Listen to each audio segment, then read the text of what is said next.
오늘 정우팀장은 오랜만에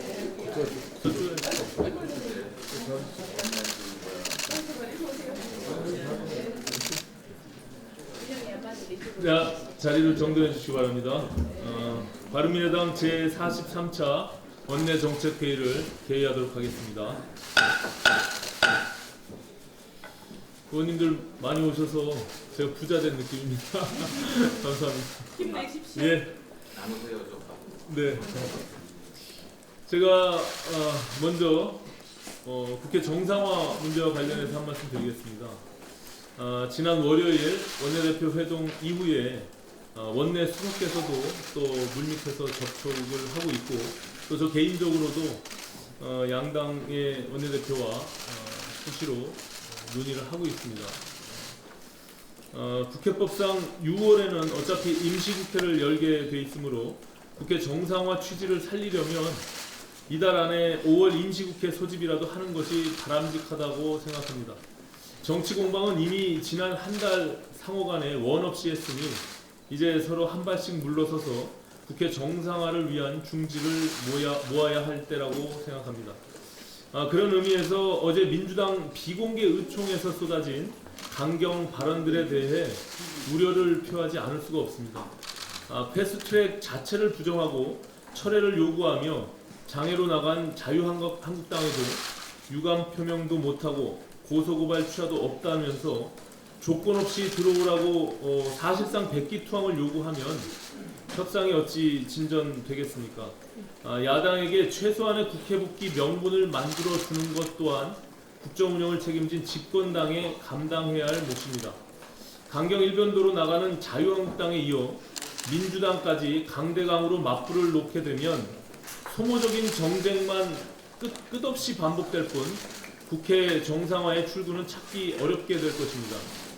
자유한국당 또한 지난 한 달 동안 할 만큼은 했으니 상대가 결코 받아들일 리 없는 제안은 이제 거두고 패스트트랙 법안들에 대한 진지하고 성실한 협상을 전제로 여야 합의 처리 추진을 약속받는 선에서 국회 복귀의 루트를 찾는 것이 현실적이고 합리적인 태도라고 생각합니다. 쟁점 법안들이 패스트트랙 올라간 상태에서 더 이상 시간을 끌면 끌수록 자유한국당만 불리해질 것입니다. 자유한국당이 국회 복귀를 거부하고 계속 장외로 돌면 결국 정해진 일정에 따라 패스트트랙 법안들은 원안대로 본회의에 상정될 수밖에 없습니다. 국회로 들어와서 법안 심의에 참여해서 따질 것은 따지고 또 고칠 것은 고치는 것이 현명한 선택이라는 것을 분명히 말씀드립니다. 그나마 다행인 것은 민주당의 의원총회가 국회 파행 정상화와 관련해서 원내 지도부에 전권을 주기로 했다는 것입니다. 어차피 각 당 내부에서 쏟아지는 백가쟁명식의 요구를 한 곳에 모두 담을 수는 없는 만큼 전권을 가진 원내대표 간 담판으로 문제를 푸는 것이 불가피한 수순입니다. 자유한국당도 주말 서울 집회가 끝나면 장외투쟁 일정이 사실상 종료되므로 다음 주초가 적기라고 생각합니다. 3당 원내대표가 다시 만나 끝장 토론을 해서라도 접점을 찾아야 합니다. 이런 구상을 가지고 양당과 일정을 조율해 나가겠습니다. 그 다음 정책 이야기 하나 하겠습니다. 국회가 파행을 겪으면서 정치권의 시선이 온통 패트에 가 있는 틈을 타서 최근 청와대가 납득할 수도 없고 용서할 수도 없는 황당한 인사를 자행했습니다. 2017년 5월 대선 직후 인천지법에 사표를 내고 불과 이틀 만에 청와대로 자리를 옮겨서 크게 논란이 됐던 김영현 전 법무비서관 후임으로 이번에는 사표를 낸 지 석 달이 된 같은 법원 출신의 김영식 전 부장판사를 임명한 것입니다. 청와대 법무비서관은 대법원, 헌법재판소 등 사법부와 청와대 사이의 소통 창구로서 양승태 전 대법관의 사법농단 사건의 중심에도 바로 판사 출신 청와대 법무비서관들이 있었습니다. 그렇기 때문에 현직 판사가 법복을 벗자마자 청와대로 들어가면 권법 유착과 사법 통제의 우려가 있어서 그간 논란이 있어 왔던 것입니다. 검사들은 현직에 있을 때에는 청와대 파견이 금지되고 퇴임 후 1년이 경과돼야 청와대에서 일할 수 있도록 저희 국회가 법을 개정했습니다. 그러나 판사들은 그렇지가 않습니다. 그래서 지금 국회에는 양승태 사법농단 사건을 교훈 삼아 판사들도 검사처럼 퇴직 후 바로 청와대로 갈 수 없도록 유예기간을 두는 바로 제가 대표 발의한 법원조직법 개정안이 발의되어 있습니다. 또 다른 여러 의원님들도 비슷한 법안들을 발의해 놓았습니다. 그런데 입만 열면 사법개혁과 사법부 독립을 부르짖는 문재인 정부가 어찌 현직 그리고 3개월 전직 부장판사를 법무비서관에 앉힐 수가 있습니까? 이것이야말로 내로남불이고 국회 무시입니다. 지금 일선 법원 판사들까지 나서서 이번 인사를 비판하고 있습니다.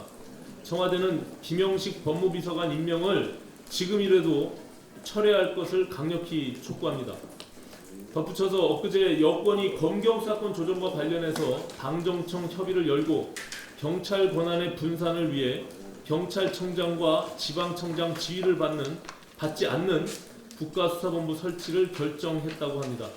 얼핏 들으면 그럴싸하지만 자칫 잘못하면 청와대 지휘를 받는 괴물 수사기관이 탄생할 수도 있는 문제라 우리가 심각하게 이 사안을 들여다봐야 합니다. 검찰개혁과 경찰개혁의 핵심은 정치 권력으로부터의 독립성과 중립성 확보입니다.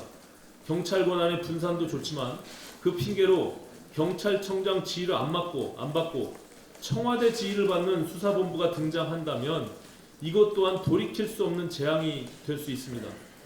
같은 맥락에서 현재 패스트트랙에 태워져 있는 공수처 법안들 중 공수처장뿐만이 아니라 공수처 차장, 공수처 검사, 공수처 수사관 모두를 대통령이 임명하도록 한 민주당 백혜련 의원 안은 우리가 수용할 수가 없습니다.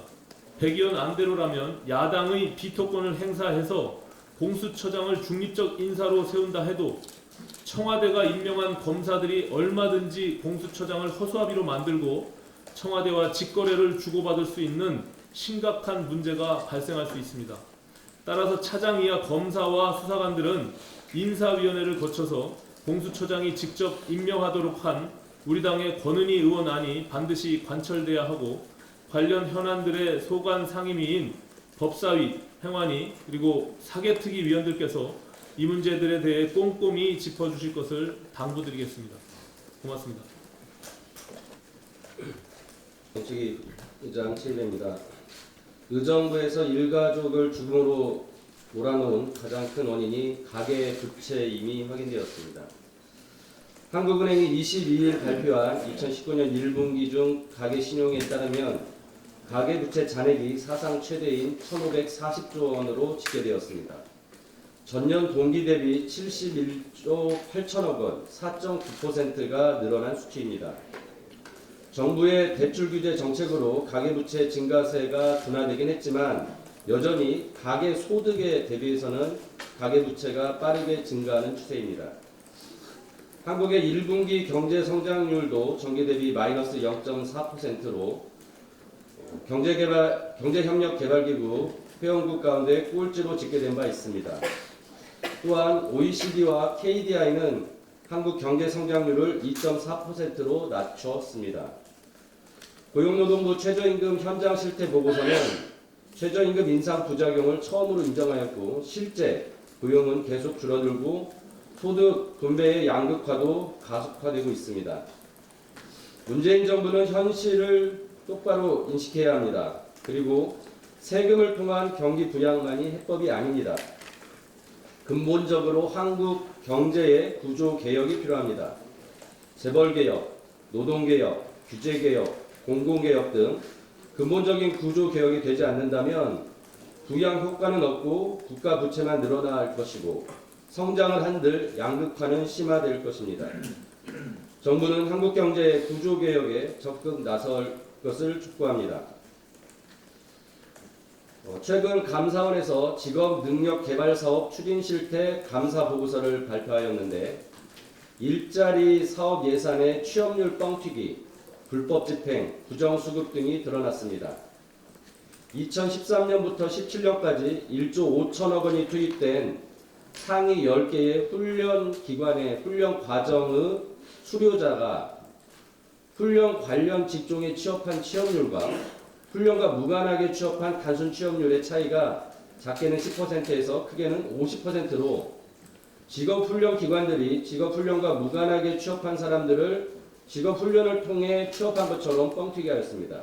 예를 들어 직업훈련기관이 태양광 발전 시스템 훈련 과정을 수료한 사람을 식당 종업원으로 취업했음에도 에너지 관련 직종에 취업한 것으로 허위 집계 보고한 것입니다.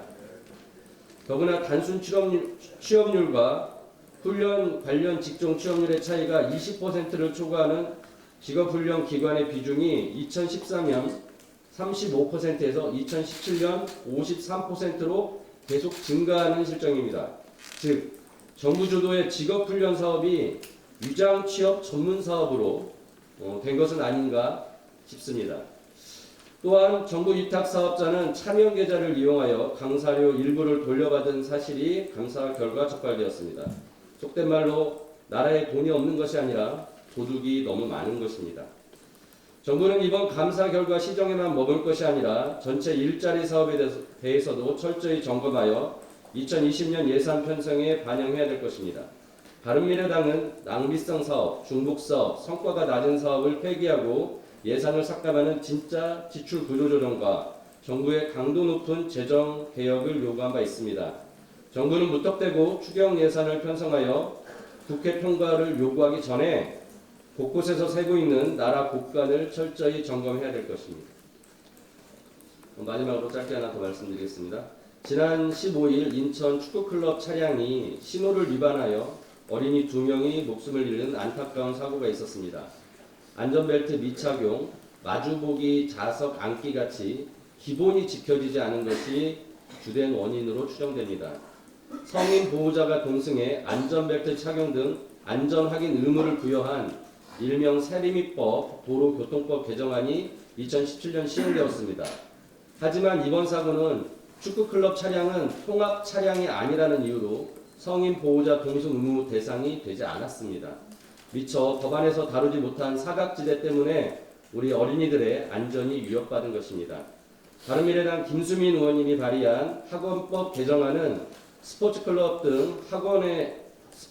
등을 학원으로 규정하여 사각지대를 해소하고자 하는 내용을 담고 있습니다. 제2, 제3회 축구클럽 사고가 발생하지 않도록 바른미래당은 우리 어린이들 안전에 만전을 기하도록 하겠습니다. 이상입니다. 그냥 하세요. 드릴게요.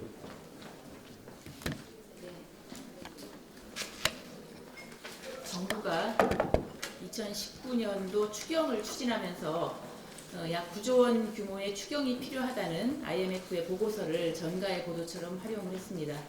소득주도 성장을 하겠다면서 2017년에 11조 2천억, 2018년에 3조 8천억의 추경을 편성을 했지만 일자리만 사라지고 경제가 위기로 치달으니까 면목이 없어서인지 국제기구의 권위를 빌린 것입니다.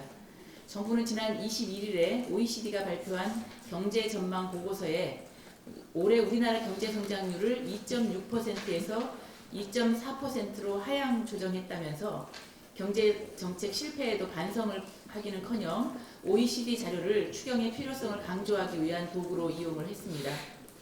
같은 날 민주당 이해찬 대표도 IMF와 OECD의 보고서를 언급하면서 올해 확장 정책을 써서 예산을 편성하면 내년에는 성장세가 회복될 것이라는 발언을 하기도 했습니다. 모르는 사람이 들으면 그동안 추경 한 번 안 하고 긴축 재정을 해서 문제가 온 것처럼 오해하기 딱 좋은 발언입니다.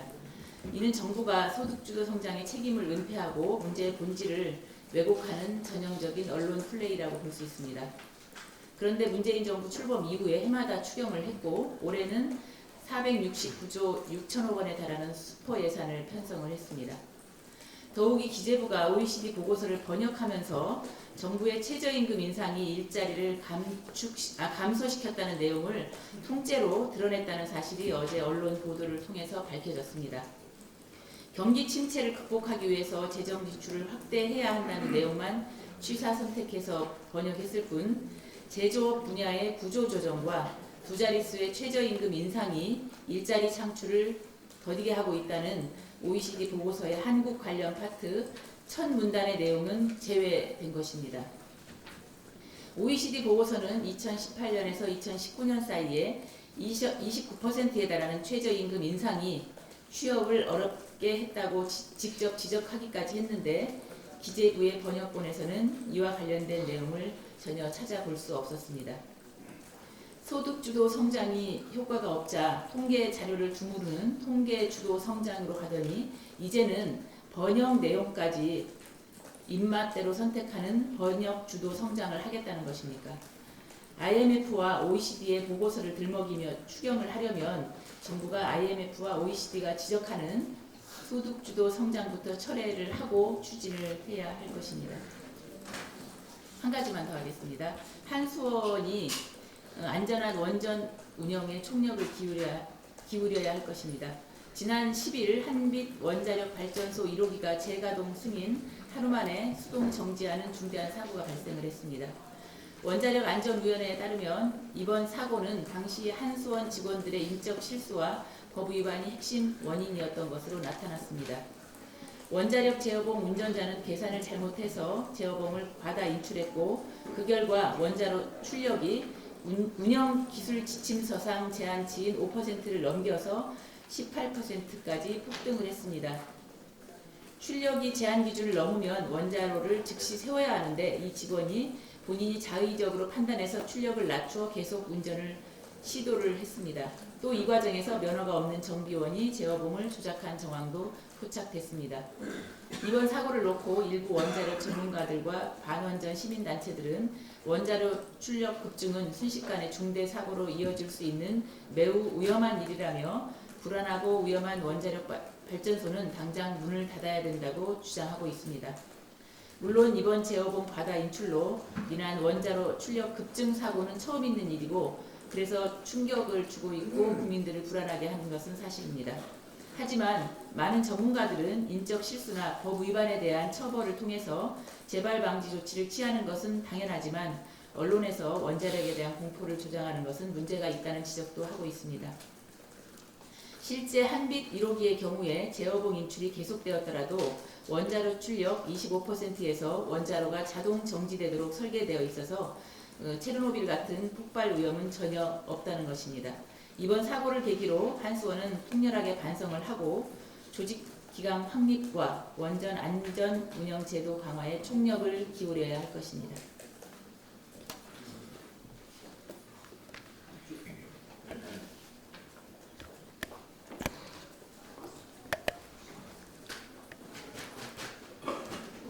사마위원님께서 말씀하셨지만 한빛 1호기 수동 정지에 대한 것을 제가 말씀드리겠습니다.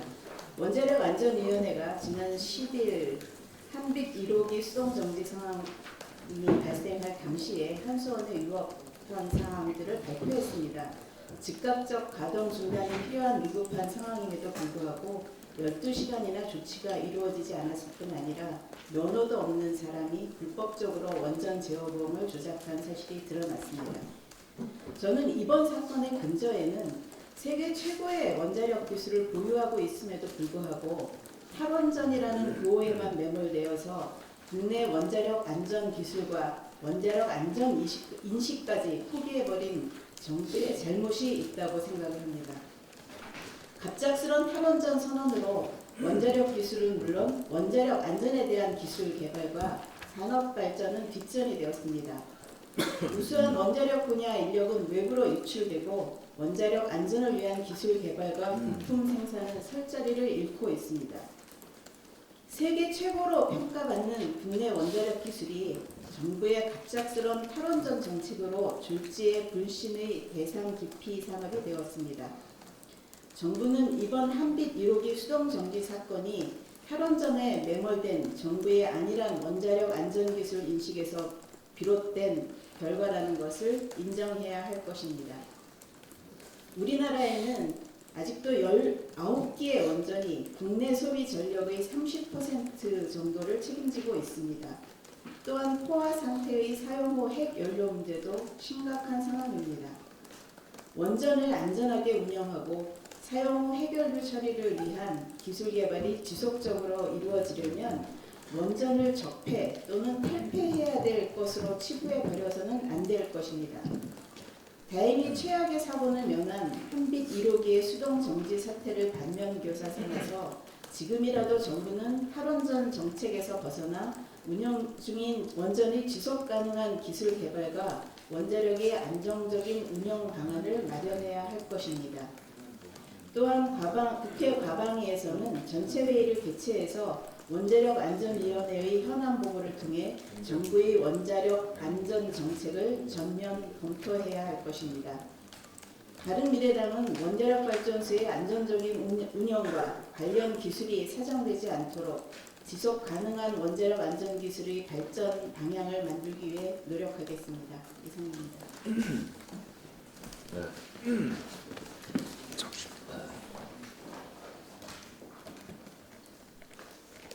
오늘 아침 보도를 보니까 현대중공업 대우조선 노조가 상경 집회를 하면서 우리 경찰관들의 치아를 부러뜨리고 손목을 부러뜨리는 그런 상해를 입혔다는 기사를 봤습니다.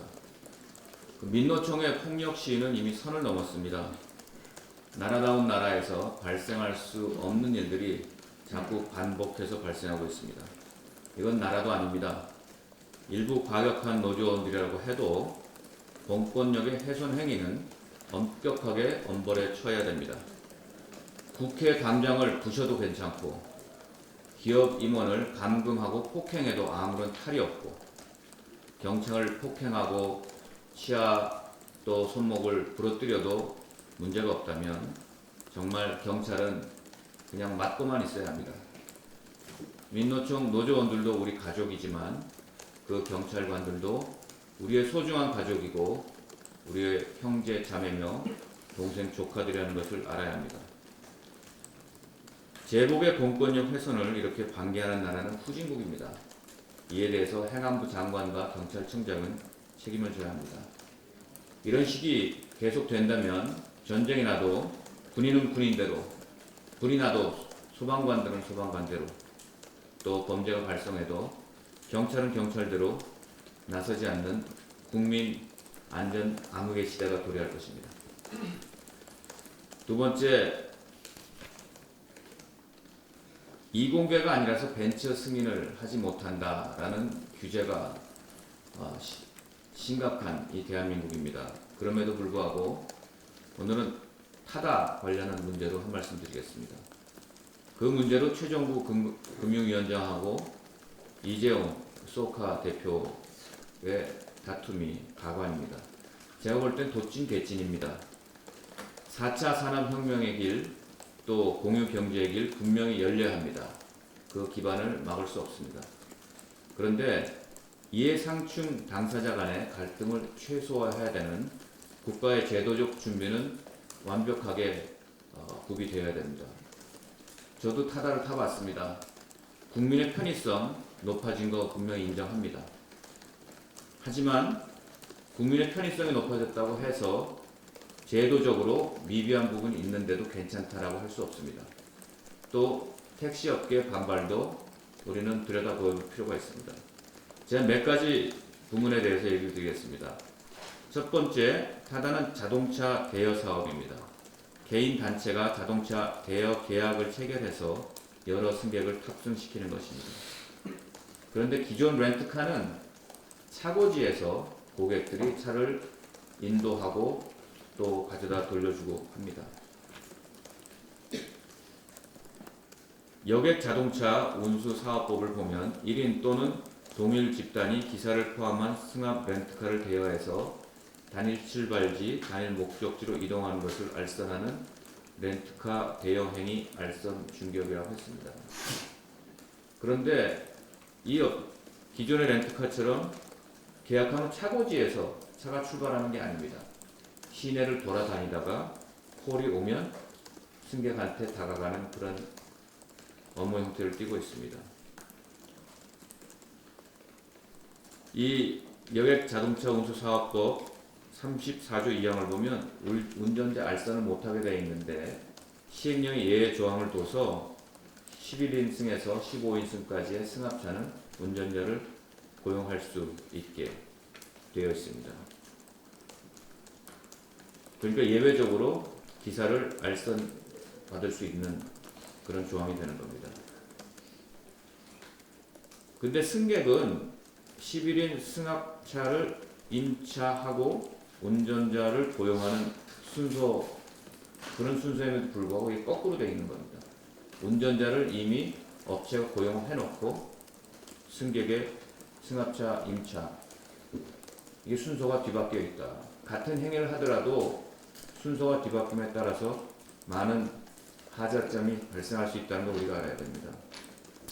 임차인 승객이 자동차 대여 사업자와 대여 계약을 맺으면서 대여료를 지불하는 영업 형태인데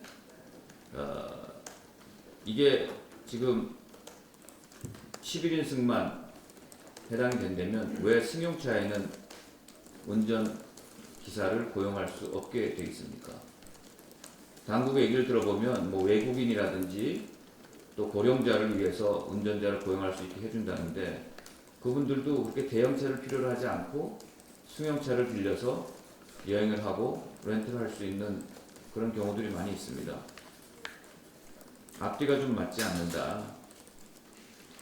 그래서 또한 또 타다 영업할 때 카카오 택시 콜로 습득한 그런 데이터, 빅데이터를 이용해서 타다 택시들이 그 근처에 배회하다가 손님의 콜을 받는다는 그런 내용도 지금 지적이 될 수 있습니다.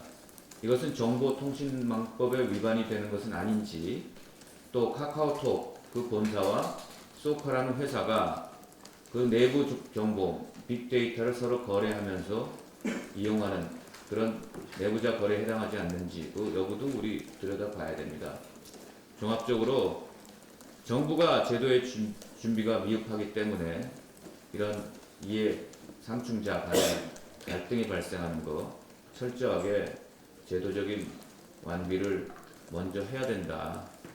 그때까지 타다 영업에 대해서는 임시적이든 제한적이든 뭔가 제한을 가하든 어떤 방법을 통해서라도 그 갈등을 해소하고 제도적인 완비를 구한 다음에 하는 것이 더 4차 산업 혁명 시대를 나아가기에 더 좋은 방법 아닌가 생각합니다.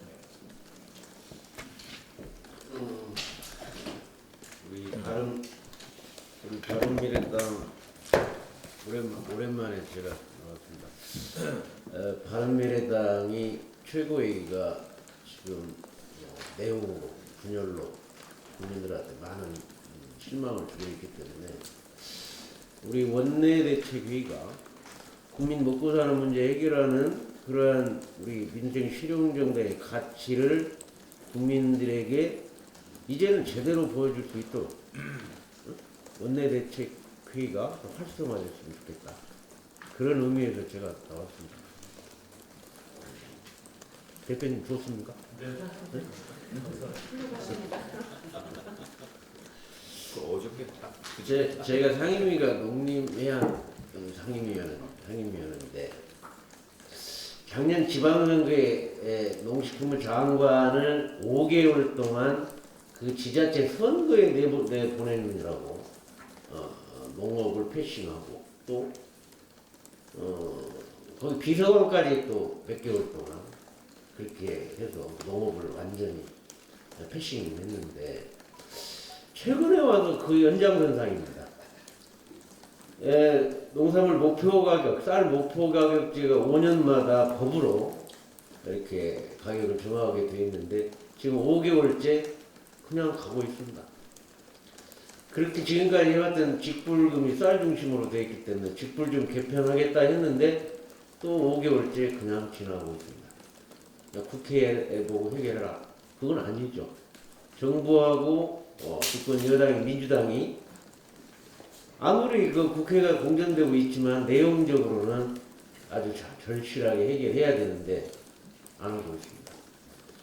지금 현장에 가면 그 최저임금이 우리 농업에도 영향을 어떻게 미치냐면 농업이 산업을 이제 농림이 생산해서 산업으로 식품부가 만들어져 바뀌어져 가는 과정에서 결국은 농업이 하나의 산업으로 바뀌는 그게 가장 기본적인 비용이 이제 종업원 비용이고 거기에 최저임금이 막 바로 연결되는데 그 최저임금 인상이 되니까 그 산업으로 막 출발하는 회사 농업 회사들이 좀 어려워져 가고 있고 거기에 따라서 또 농산물 가격이 올라가는 문재인 정부가 거기까지는 생각을 아예 안 했던 것 같아요.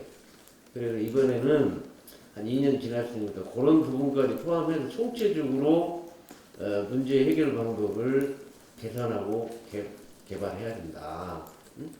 그런 차원에서 우리 바른미래당이 그런 내용적인 것을 이 원내대책을 통해 가지고 강력하게 해서 이번 6월 임시국회부터 6월 국회부터는 본격적으로 그러한 문제들이 해결될 수 있도록 하는데 했으면 좋겠고 거기에 뒷받침하도록 하겠습니다.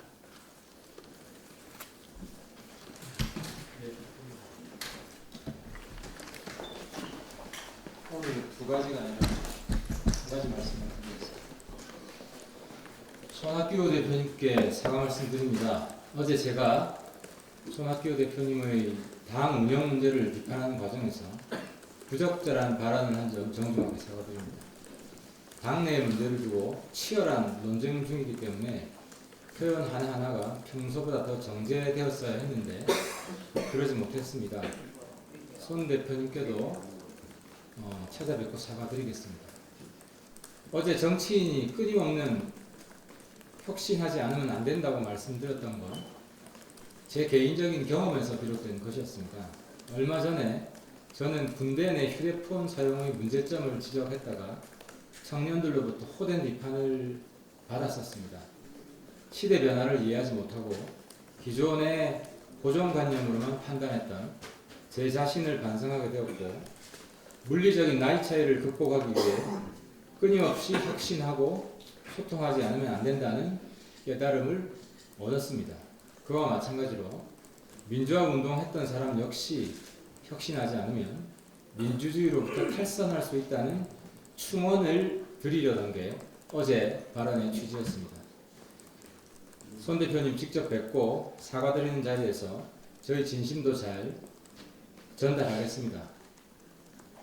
손 대표님께서 걱정하셨던 것처럼 정치권의 금도가 흐트러지지 않도록 더욱 정진하겠습니다.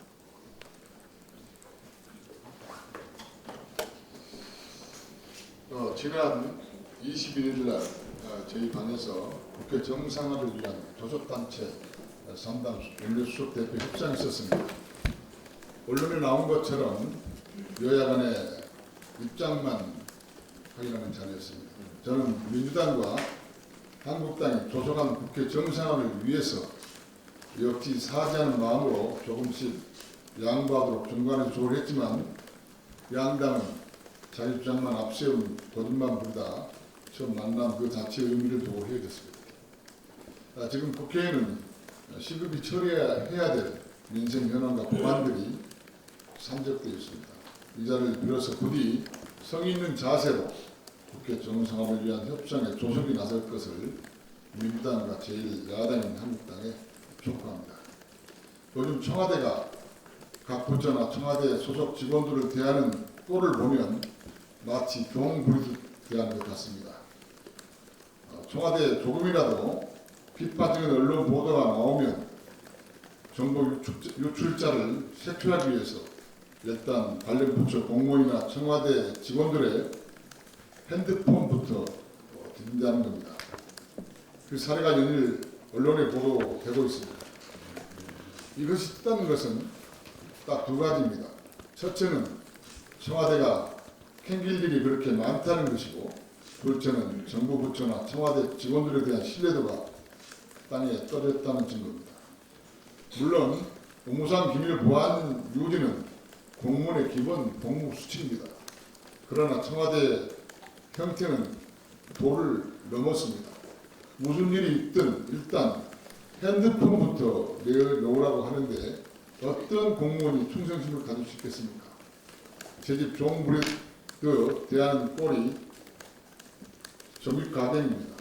이것이 문재인 대통령이 강조하던 수평적인 직원 문화인지 묻고 싶습니다. 청와대에 경고합니다. 공무원들의 사기가 바닥에 뚫고 있습니다. 떨어지고 있습니다. 청와대의 의심증 같은 작태를 당장 버리시고 정부 부처 공무원들로부터 의심증을 거두고 국가의 공복인 공무원들의 일하는 환경을 만드십시오. 이상. 이혜영 위원장님 말씀. 네. 네. 비공개에서 할게요. 이렇게 자리해 주신 것 말도 큰 힘이 됩니다. 예, 다른 의원님들 뭐 추가 발언 없으면 우리 비공개 때 진행했던 그 전문위원 정책법을 비공개로 다시 진행하도록 하겠습니다. 예, 언론 여러분 협조 부탁드립니다.